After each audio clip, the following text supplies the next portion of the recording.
감사합니다. 옆 사람을 축복합시다. 우리 세 가지 시간을 회복합시다. 누구에게나 24시간은 동일하게 주어집니다. 신자든 불신자든 똑같이 주어집니다. 우리가 그 24시간을 어떻게 사용할 것인가, 오늘 말씀을 통해서 꼭 답을 얻어야 되겠습니다. 그 시간 속에서 성도가 반드시 누려야 될 것이 있다. 어떤 사람이, 이제 우리나라 평균 수명이 거의 90대 가잖아요. 하루 24시간을 가지고 인생 전체를 한번 나누어 보니까 일단 평균 수명이 90이면 45세는 난 12시겠죠. 예. 그래서 이제 제가 20대는 보니까 좀 자야 돼. 새벽이야. 20대는 5시 20분 그밖에 안 돼요. 이제 30대 돼야 한 6시 40분이 7시 돼 간다고 말이죠. 제가 이제 55세입니다. 그래서 제가 제 나이를 갖고 하루 20시간을 계산해 보니까 2시 40분이라 딱 점심 먹고 졸리기 딱 좋은 그런 시간이라 겨르기 딱 맞는. 그래서 제가 이제 그 나이가 좀 들어서 60대 정도 되어지면 어떻게 되냐? 5시 20분이에요. 이제 퇴근 준비해야 돼. 70대는 언제냐? 6시 40분 집에 가야 돼. 집에 가서 쉬어야 될 그런 시간표야. 이렇게 표현한 것도 있습니다만은 오늘 우리가 이 세 가지 시간을 정말로 회복한다고 하면 우리 남은 인생은 하나님 앞에 참 귀하게 쓰임받게 되어질 겁니다. 많은 일을 해야 우리가 하나님께 쓰임받는 건 아닙니다. 기도를 또 많이 해야 응답받는 것도 아닙니다. 하나님이 원하시는 것을 해야 됩니다. 하나님이 원하시는 것을 하면 많이 하지 않아도 또 기도하지 않아도 응답이 오는 그런 축복 속에 들어가게 되어집니다. 엘리야가 나는 하나님을 향하여서 여호와를 향한 특심이라고 했습니다. 응답 없었습니다. 유대인들의 그 열심, 종교인들의 그 특심을 따라가지 못합니다. 하루에 5번씩 메카를 향하여서 기도하는 저 이슬람도 보세요. 하나님이 원하시는 것을 해야 됩니다. 그래서 오늘 하나님이 원하시는 세 가지 시간을 우리 모든 성도들이 회복하시기를 바랍니다. 혹시 나는 좀 응답하고 거리가 멀다. 내 삶 속에는 참 하나님의 응답이 찾기가 어렵다. 나는 왜 이렇게 무기력하고 무능력한가? 이게 이제 계속 지속되다 보면 자기도 모르게 불신앙이 슬금슬금 올라오거든요. 그럴 수밖에 없잖아요. 너무나 응답받지 못하면 그렇게 되어집니다. 불신자도 큰 소리를 치고 살아가는데 나는 과연 어떤가? 이 부분을 우리 오늘 점검을 해봐야 됩니다. 또 반대로 내 삶 속에 응답이 왔다고 하면 왜 응답이 왔습니까? 이유를 알아야 될 것 아닙니까? 오늘 제목이 세 가지 성도가 누릴 시간입니다. 첫 번째, 임마누엘을 누리는 시간입니다. 모든 것을 시작하기 전에 가장 먼저 확인할 것이 바로 임마누엘이다. 가장 먼저 확인할 것이라고 하면 우리 삶의 우선순위를 말하는 것입니다. 지식적으로 우리는 잘 압니다. 하나님 나와 함께한다. 근데 그게 지식으로 끝나서는 안 되죠. 실제적으로 하나님 나와 함께하심이 순간마다 확인돼야 되고 누려져야 되고 체험돼야 될 것 아닙니까? 이 자리에 있는 우리 성도들 가운데 그거 모르는 사람 어디 있겠어요? 성령께서 성전 삼으시고 하나님 나와 함께 하신다. 세상 끝날까지 다 합니다. 그건 지식이에요. 지식 가지고 삶을 살아갈 수 없습니다. 신앙생활은 지식이 아닙니다. 실제가 돼야 되거든요. 정말 실제로 하나님이 나와 함께 하시는 그 임마누엘을 누리는 그 시간이 있느냐? 그게 우리 인생을 바꿉니다. 옆 사람 봅시다. 한번 보고 물어보세요. 실제로 있습니까? 대답하기가 곤란한 경우가 참 많죠. 분명히 우리 지식적으로 알고 있는데 정말로 순간마다 하나님이 나와 함께 하심을 누리는 그 시간을 얼마나 제대로 누리느냐, 그게 모든 것을 결정합니다. 우리 삶에 있어서 가장 우선순위는 거기에 있습니다. 주님이 이 땅에 오신 목적이 임마누엘 아닙니까? 마태복음 1장 21절 23절에 소개되어 있습니다. 하나님 떠난 인간은 아무 의미가 없습니다. 실패한 인간이요. 영적으로 죽어있는 인간이요. 참 하나님께서 우리와 함께 하시기 위해서 인간의 몸을 가지고 찾아오신 겁니다. 그 임마누엘이에요. 그래서 지금도 우리 속에 성전 삼으시고 성령으로 함께 하십니다. 이 사실을 실제적으로 누리라. 우리 주님이 부활하시고 40일 있다가 승천하셨잖아요. 뭐라고 말씀하셨습니까? 내가 올라가는 게 낫다. 육신을 가지고 한 자리에 이 자리에 있는 것보다 내가 보좌 우편에 있으면서 모든 성도들, 하나님의 자녀들과 세상 끝날까지 함께 하시겠다고 약속했습니다. 이 임마누엘의 비밀을 누리는 시간, 이게 성도가 오늘 회복의 첫 번째 시간이에요. 하루에 눈을 뜨자마자 정말 오늘 하나님이 나와 함께 하신다. 그리고 오늘 하루 종일 임마누엘의 비밀을 나는 어떻게 누릴 것인가, 이 시간이 필요하다는 것입니다. 이 속에서 모든 것을 시작한다고 하면 성령의 인도받게 되어 있습니다. 성령의 인도가 뭡니까? 하나님이 내 삶의 주인 되는 걸 고백하는 게, 그게 성령 인도의 시작입니다. 사모늘 속에서 영적인 힘부터 얻어라. 저 하나님이 위에서 주시는 그 힘을 얻어야지 세상에서 일이 좀 잘 돼가지고 내 문제 해결돼가지고 그때 오는 것도 기쁨이고 힘이 될 수 있는데 그거 가지고 오래 갈 수 없습니다. 우리는 늘 저 보좌로부터, 위에서부터 약속된 그 힘을 얻어야 됩니다. 사모늘 속에 들어가서 이 축복을 누리시기를 바랍니다. 복음을 이렇게 누리시기 바랍니다. 하루의 삶을 하나님 주시는 말씀 붙잡고, 또 기도 속에서 영적인 힘 가지고 내 삶의 방향을 붙잡고 살아가시기를 바랍니다. 우리의 삶을 가장 정확하게 인도하시는 성령께 의지하시기를 바랍니다. 바울이 현장에서 가장 잘하던 게 뭐든가요? 전도도 잘했지만 제일 먼저 성령께서 역사하시도록, 성령의 인도받기 위해서 발부둥 치는 내용을 보세요.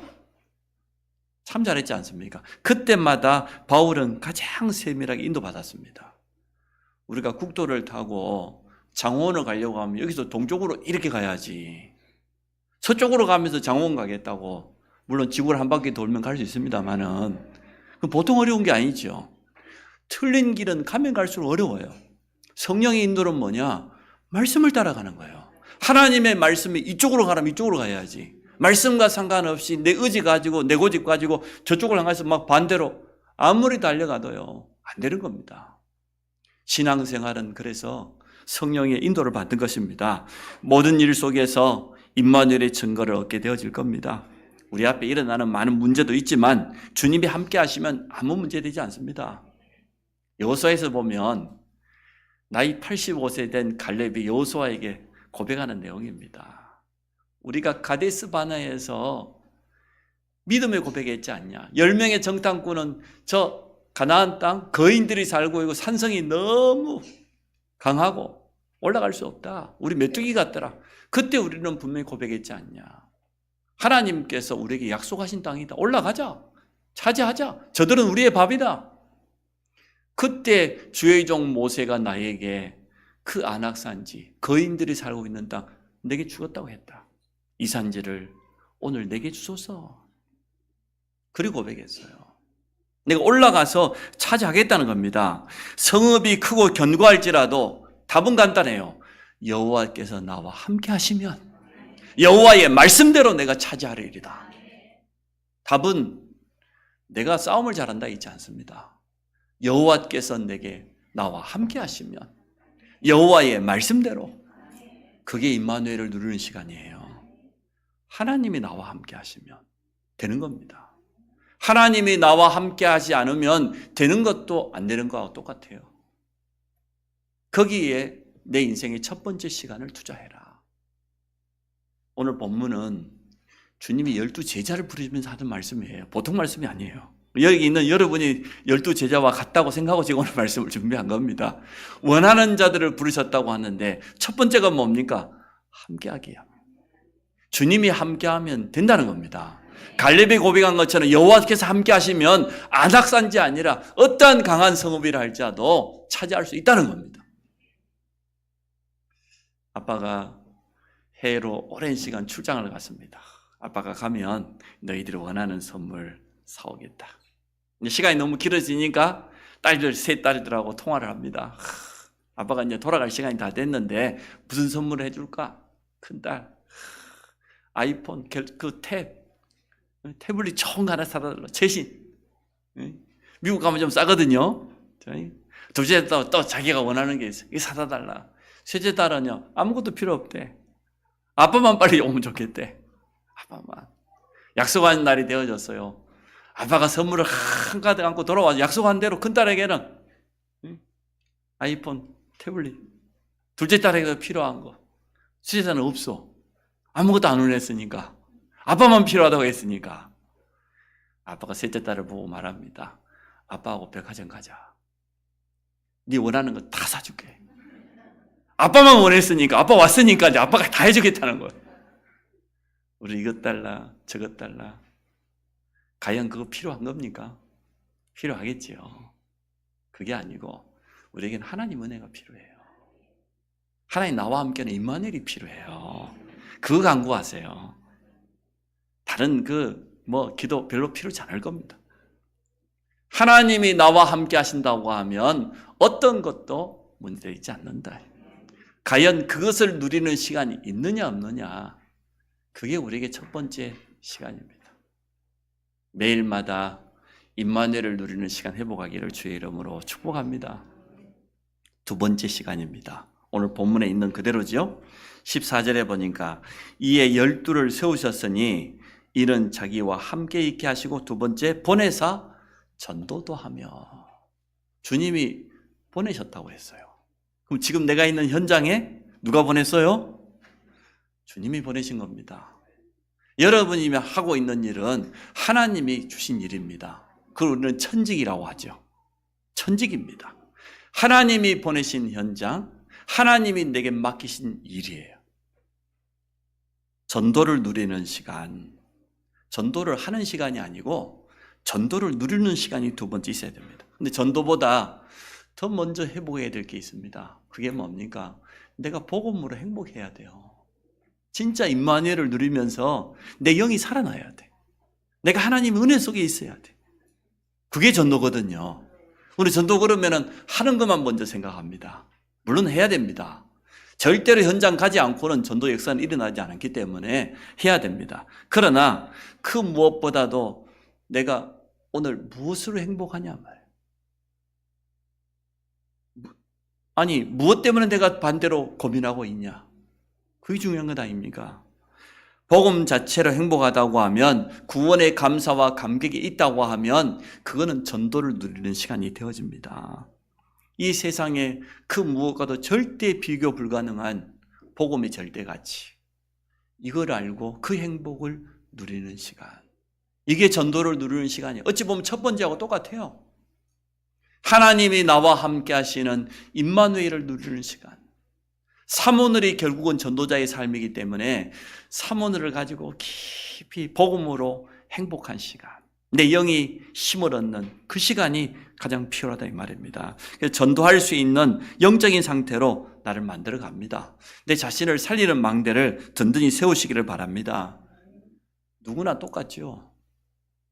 응답 받으면 얼마나 쉽겠습니까? 응답 받는 건 말하는 거는 전혀 어렵지 않지 않습니까? 제가 수영을 한 1년 하다가 한 1년 이상 그만뒀어요. 여러저런 핑계 대고 다시 하려고 하니까 그렇게 제가 물이 좋았었는데 물이 무서워요. 참 나는 그렇게 물을 좋아했었는데 1년 동안 가까이 안 갔으니까 멀리 하고 있다가 다시 하려니까, 그래서 가서 보면 꾸준히 하는 사람은 얼마나 쉽고 편하게 하는지, 저렇게 잘하는데 내가 들어가서 해보면 너무 어려워. 그렇습니다. 우리가 응답 받으면 참 쉽고 편안합니다. 여러분, 하나님이 주시는 응답부터 누리시기를 축복합니다. 전도문은 결국 하나님이 열어주셔야 됩니다. 전도 현장과 대상자를 준비하고 전도문이 열릴 수 있도록 우리는 기도해야 되겠습니다. 우리 대학 청년들이 어제 처음으로 중앙대 캠퍼스 갔다고 하는데, 처음으로 전도 캠프 간 우리 대학생도 있다고 해요. 그만큼 우리가 우리 후대들에게 전도를 가르치자는 거죠. 가장 전도한다고는 다락방조차 렘넌트에게 전혀 현장을 체험할 수 있는 기회를 주지 못했다는 거죠. 우리가 바꿔야 되겠죠. 정말로 전도 때문에 고민하고 전도를 놓고 묵상하고 전도 대상자를 위해서 기도한다고 하면 그 사람은 축복받은 사람이고 또 축복받을 사람입니다. 우리 삶이, 내 산업이, 내 현장이 전도와 전혀 상관없이 돌아간다고 하면 하나님께서 응답하셔야 될 이유가 뭡니까? 그냥 밥 먹고 사는 것밖에 안 되죠. 그런데 내 중심 속에 원하는 자들을 부르시고 또 보내사 그랬잖아요. 하나님이 내게 보내신 현장, 하나님이 주신 나의 선교지, 이러한 가슴이 있고 이러한 기도가 있다고 하면 매일매일 출근하는 자세가 다르겠죠. 그 현장에 있는 사람들을 바라보는 시선이 다를 것 아닙니까? 그래서 오늘 두 번째, 전도를 누리는 시간입니다. 오늘 바울이 이렇게 기도했습니다. 에베소 6장 19절에 보니까 나를 위하여 구할 것은 내게 말씀을 주사 나로 입을 여버 복음의 비밀을 말할 수 있도록. 기도 제목입니다. 골로새서 4장 3절도 똑같습니다. 하나님이 전도할 문을 열어주사 그리스도의 비밀을 담대히 말할 수 있도록 그렇게 기도해달라. 이 두 가지 성경 구절의 특징이 있습니다. 어디서 쓴 겁니까? 감옥 안에서. 그래서 옥중서신이라고 해요. 감옥 안에 있기 때문에 자유롭지 못하니까 얼마나 불편한 게 많고 필요한 게 많겠습니까? 바울은 그거 하나도 기도 제목으로 말하지 않았습니다. 내가 비록 감옥 안에 있지만 이곳에 하나님이 나에게 전도할 문을 열어달라고 그렇게 기도했잖아. 복음의 비밀을 입을 열어서 담대히 말할 수 있도록 그렇게 기도해달라고 말했습니다. 진짜 전도자 맞죠? 우리는 어떤 기도합니까? 하나님, 내 산업이, 내 건강이, 우리 가정이, 물론 그 기도 필요합니다. 근데 바울은 그런 기도 전혀 하지 않았어요. 내가 비록 복음 전하다가 투옥되어 있지만 이것과 상관없이 이곳에도 하나님의 역사 일어나도록, 이곳에서 전도의 문이 열리도록 결국은 그렇게 응답받았습니다. 전도를 위한 기도가 회복되기 바랍니다. 첫째, 임마누엘을 누려라. 하나님이 나와 함께 하시면 된다. 그 속에서 참으로 행복한 시간을 가져라. 전도 이전에 복음으로 가장 행복한 내 영적인 모든 것을 살리는 그 시간을 가져라. 그리고 진짜 전도를 위한 그런 기도를 회복해라. 내 현장에 성령께서 역사하시도록 하나님께서 열어주셔야 됩니다. 준비된 사람에게는 정확한 시간표에 하나님의 만남을 허락하실 줄로 믿습니다. 지금 하나님은 전도자와 복음받을 사람과의 그 만남, 이 중심으로 모든 역사를 움직이시니까요. 우리는 빌립을 통해 확인했지 않습니까? 단 한 번밖에 없는 기회였어요. 그 기회에 빌립은 다른 거 말하지 않았습니다. 그리스도의 복음을 정확하게 심었습니다. 피장 시몬이 자기 집에 베드로를 초청해 놓고 말해요. 요빠 그 지역에 복음이 증거되도록 얼마나 기도했던지 나중에는 환상 가운데 보고 고넬료에 가서 복음 전 이방인의 문이 열렸습니다. 여러분 잘 알지 않습니까? 바울의 걸음걸음마다 하나님께서 이러한 제자들을 예배해 놓은 것을 우리는 성경을 통해서 확인했습니다. 두 번째 시간입니다. 전도를 가슴에 담고 전도를 놓고 기도해라. 세 번째, 오늘 15절에 있지요. 귀신을 내쫓는 권능도 가지게 하려 하심이라. 이건 현장을 본 사람만 이해할 수 있어요. 그래서 우리가 영적 싸움하자고 그랬잖아요. 현장을 제대로 보지 않고는 절대로 영적 싸움을 할 수 없습니다. 현장에 불신자들이 영적으로 어떻게 되어 있습니까? 장악되어 있습니다. 두 번째, 이용당합니다. 세 번째, 속고 있습니다. 흑암 세력에게 철저하게 장악되어 있고 인생 전체를 이용당하고 종교를 통해서 우상을 통해서 완전 속고 살아가요. 이 영적인 사실을 보았다고 하면, 이러한 현장을 정말 우리 마음에 담았다고 하면 세 번째 오늘 말씀 이해되지요. 귀신을 내어쫓는 권능도 있게 하려 하십니다. 영적인 싸움이 할 필요 없다고 하면 이 말씀은 전혀 상관없습니다. 과거에 저는 이 성경 읽지도 않았습니다. 귀신 같은 21세기에.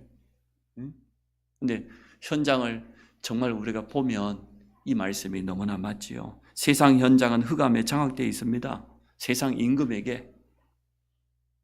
어느 정도입니까? 개인과 나라와 민족들이 재앙 만나 있습니다. 러시아와 우크라이나 전쟁이 2년을 넘어서면서 수많은 젊은이들이 징집돼 가지고 전쟁터에 나가서 이유도 모르고 전쟁터에서 죽어나가고 있어요. 지금 이스라엘 하마스 보세요.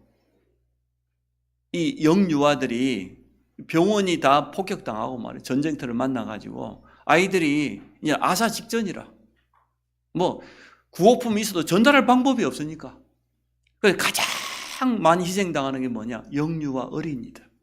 우리가 그토록 외쳤던 렘넌트들이 가장 많이 희생당해요. 이거 재앙 아닙니까? 우리는 지금 못 느끼고 있어요. 우리하고 너무 멀리 떨어져 있다고 나와 상관없는 것으로 그렇게 생각합니다. 전 세계가 지금 재앙 만나 있습니다. 저주 가운데 있습니다. 우리 후대들이 지금 끊임없이 희생당하고 있습니다. 우리가 기도해야 안 되겠습니까? 이게 영적인 싸움 아닙니까? 이게 어떻게 육신적인 전쟁입니까? 이 배후의 역사는 흑암 세력은 아예 후대들의 싹을 잘라버리려고 하는데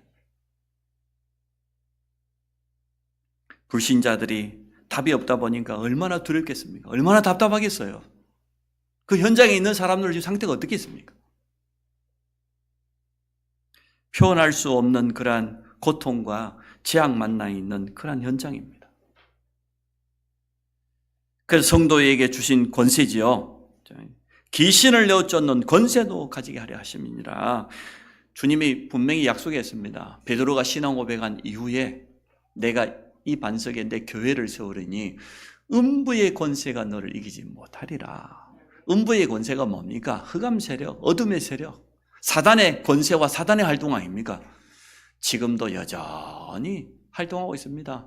12가지 전략을 가지고요. 불신자를 철저하게 속이면서 이용하고 있습니다. 이러한 현장을 진짜 보았다고 하면 우리가 영적 싸움 해야 안 되겠습니까? 일단 여러분 영적 싸움부터 하시기 바랍니다. 임마누엘을 누리면서 날마다 하나님이 나와 함께 하신다는 이 사실을 진짜 누리면서 전도를 놓고 기도하고 현장에 영적인 흑암 세력이 완전 무릎 꿇도록 전도를 방해하는 모든 사단이 무릎 꿇도록 틀림없이 지금도 역사하고 있기 때문에요. 마가복음 16장 17절에도 그랬죠. 믿는 자들에게는 이런 표적이 따르리니 내 이름으로 귀신을 쫓아내며 믿는 자, 열심히 하는 자가 아니에요. 정말로 예수 그리스도 이름의 능력을 믿는다고 하면 여러분 가기도 전에 흑암 세력이 무너질 줄로 믿습니다. 다른 이름이 필요치 않아요. 그 이름 가지고 승리할 수 있습니다. 왕 같은 제사장, 우리 주 예수 그리스도 안에 있는 이 삼직의 축복이 우리 구원받은 성도에게 그대로 주어졌습니다. 나는 왕은 아닌데 왕 같은 축복이 있어요. 내 가는 곳마다 흑암을 이길 수 있는 권세가 있어요. 제사장적인 축복이 뭡니까? 저주재앙에 빠진 자를 건져낼 수 있는 그런 축복이 있습니다. 빛을 비추는 선지자입니다. 우리 안에 임한 그 생명의 빛을 일어나서 발하는 이러한 축복이 있습니다. 권세를 믿고 사용하시기 바랍니다. 우리는 빛입니다. 빛이 비추면 어두움은 무너지게 되어 있습니다. 어떻게 하든지 사단은요, 전도만 방해해요. 복음 전하는 것만 방해해요. 우리 집에 있는 어느 분이 처음으로 청년들하고 캠프를 갔다 오더니 집에 들어오시는데 기뻐하고 들어올 줄 알았더니 얼굴이 어두워하고 들어왔어요. 너무 피곤해가지고 말도 하기 싫대. 그래 차도 어디 긁었는데 쳐다보지도 못해. 자기 차 오늘까지 주일 지나고 다시 쳐다보래. 근데 쳐다보지도 않았어. 전도하려고 하면 사단이 가만히 있겠어요? 첫날 갔는데 하여튼 차를 긁었더니 어쩌지 그랬겠지. 언제나 그런 일이 있어요. 여러분 정말로 복음 전하려고 마음 먹지요. 전도하려고 하지요. 사단은 가만히 있지 않습니다. 그토록 집에서 얌전하던 배우자님께서 그날부터 걷기 시작할 겁니다. 아무것도 이유도 안 돼. 그런 거 가지고 방해하고 생각지도 못했던 시어머니가 누워서 아파하고 누워서 있기도 하고 별의별 일이 다 일어날 겁니다. 산업에도 문제하고 건강에도 문제하고 진짜 전도하려고 하면 그래요. 여러분 전도 안 하고 살면 별 문제 없습니다. 그냥 뭐 먹고 사는데 별 지장 없을 겁니다. 평안하니 그냥. 그러나 진짜 전도하려고 하면 사단은 어떻게 합니까? 활동한다는 정도가 아니고요. 발악을 하는 거예요. 눈치를 채셔야지요. 아, 그렇구나. 내가 지금 평안히 살고 있는 것은 전도와 전혀 상관없이 내가 지금 살고 있다. 이를 보면 돼요. 평안하시지요? 네, 참 감사하시죠? 전도와 전혀 상관없으면 그래요. 랩넌트도 마찬가지. 여러분 학업이 전도와 선교와 전혀 상관없으면 별 문제 없어. 그러나 진짜 복음 전하려고 하면 집안에서도 전쟁이 일어나고 직장에서도 일어나고 방해자가 일어나고 많은 일들이 일어날 겁니다. 그래서 미리 준비하시기 바랍니다. 영적 싸움 해라. 영적 싸움하지 않고는 절대 이걸 제대로 볼 수가 없기 때문에 그렇습니다. 기도 속에서 여러분 영적으로 힘을 얻으시기를 바랍니다. 증인들의 고백은 달랐습니다. 이 세 가지를 진짜 누린 사람들은 뭐라고 고백했습니까? 많은 열매를 자랑했습니까? 자기에게 나타난 많은 응답을 자랑했습니까? 그거 말하지 않았습니다. 요셉이 형들에게 뭐 자기가 총리 된 거 자랑했습니까? 내가 지금 이곳에 17세 소년으로 팔려와가지고 30세 때 왕의 부름을 받아가지고 감옥에서 나와가지고 총리가 되어지고 7년 풍년 동안에 막 그 자랑했습니까? 단 한마디도 하지 않았어요. 도리어 뭐 말했습니까? 여호와께서 이때를 위해서 나를 앞서 보냈다. 하나님께서 나와 함께 하신 그 증거 말했어요. 임마누엘의 증거 말했습니다. 다른 거 말하지 않았습니다. 다윗이 뭐 자랑했습니까? 다윗이 실수한 적이 있습니다. 왕이 되어가지고 뭐 했습니까? 인구조사를 했어요. 내가 이스라엘의 왕이 됐는데 이제 우리 이스라엘이 이만큼 잘 됐다 이 말이에요. 얼마나 교만했던지 인구조사했어요. 그것 때문에 재앙 만났잖아요. 다윗이 깨달았어요. 오직 여호와만 자랑하겠다. 여호와의 이름만 높이겠다. 그렇게 일단 했습니다. 바울이 뭐라고 했습니까? 나의 나된 것은 나와 함께 하신 하나님의 은혜다. 이리 자랑했어요. 오늘 세 가지를 누리게 되어지면 분명히 그렇게 고백하게 될 겁니다. 내가 한 게 아니고 나와 함께 하신 하나님께서 이 응답을 주셨다. 또 내 삶이 전도 속에 들어가 있는 것이 가장 최고의 축복이다. 그리고 이제 영적인 싸움을 본격적으로 하게 되어질 겁니다. 오늘부터 작은 결단을 하시기 바랍니다. 나에게 어떤 시간이 필요하냐? 세 가지 시간이 필요한데 지식적으로 임마누엘 그거는 아무리 가지고 있어도요 사단이 두려워하지 않아요. 지식적이 아니고 이제는 의식적으로 실제적으로 임마누엘의 주님을 날마다 누리시기를 바랍니다. 하나님이 정말 나와 함께 하신다. 이것을 실제로 누리는 시간. 두 번째, 이제는 전도를 준비하시기 바랍니다. 전도를 계획 세우시기 바랍니다. 전도를 놓고 진짜 기도하시기 바랍니다. 전도 계획을 세우면 하나님이 문을 열어주실 때 나가면 되니까요. 무턱대고 나가는 것도 아니에요. 진짜 말씀 붙잡고 깊이 기도하시면서 여러분 현장을 조금만 마음에 담고 대상자를 진짜 마음에 담고 기도해 보세요. 하나님이 정확한 사인 줄 때 그때 나가도 늦지 않습니다. 세 번째, 가장 중요한 것은 영적 싸움이다. 사단은 가만히 있지 않는다. 모든 방법을 다 동원해서 방해할 것이다.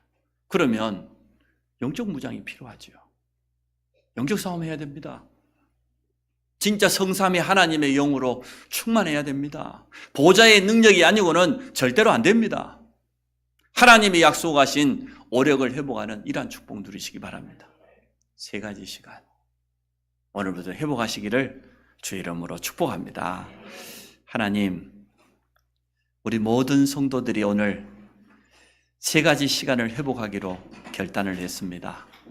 하나님이 나와 함께 하심을 사모늘을 통해서 사실적으로 확인하는 그 임마누엘의 시간 속으로 들어가게 하여 주옵소서.